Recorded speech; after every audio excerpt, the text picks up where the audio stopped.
Now, the government of the day, after working on stabilizing the city, getting the city to appreciate, feels that there's a windfall, and they've introduced a levy to make some money because you didn't manage the energy sector levies very well. And your caucus says no, you disagree. Why do you disagree to an opportunity for the state to fix a problem? It is not our caucus refusing or preventing the state from fixing a known problem. I remember very well when the NDC was in opposition. They said that the issue in the energy sector had to do with efficiency. And so the problem was efficiency. In President Mohammed's State of the Nation's address, I remember him saying that too. And even went ahead to say that this cash waterfall mechanism, where it's an account where all revenues generated under ECG will be put in there, and then based on that, they can distribute it according to a formula to pay for pay to the IPPs and pay their expenses.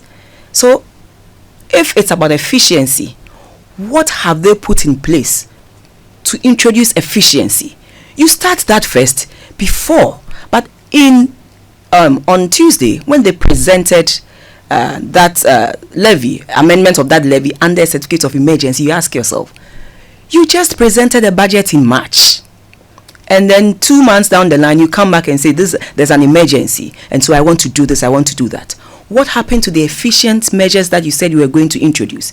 If for any reason there's been a windfall in appreciation of the cedi, Ghanaians should enjoy it. Why should you, refuse or prevent Ghanaians from enjoying a windfall that they ought to enjoy? And that just because you feel there has been a reduction or appreciation in the cedi against its major trading currencies, I should take it off. We told them that in managing the economy, it is not about just shouting, talking, but sit down, analyze properly, and see the situation for yourself before you jump to conclusions. Let me tell you that when we were leaving, the energy sector levy debt was $2.5 billion US dollars. Just like what we did not add on. But from President Kufuor's time to their time, they added on. What we did was to manage it and manage it efficiently, such that we didn't have to place extra 1 cedi on a liter. Kojo, it's unheard of. Not even on a gallon, but on a liter. Such that for a gallon of fuel, you are putting 4 cedis, 50 pesos. Why? But is it already? That is going to affect a lot of businesses. But in your campaign, you told the people of Ghana that you were coming to relieve them of the taxes that they had been burdened with. So you say one thing, the people give you the mandate, you come and quickly you do something else. All we are saying is that if there's been a windfall, let the people enjoy that windfall, but do the needful. And doing the needful is introducing the efficient measures you talked about. Already, you have increased electricity prices. And so, why must Ghanaians suffer for the inefficiencies in the system? If there's any problem, if you cannot achieve your revenue targets, what do?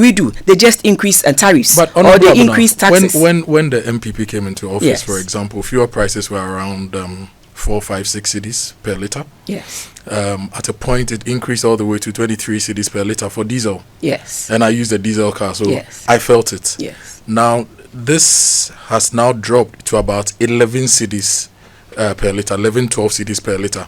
So even though you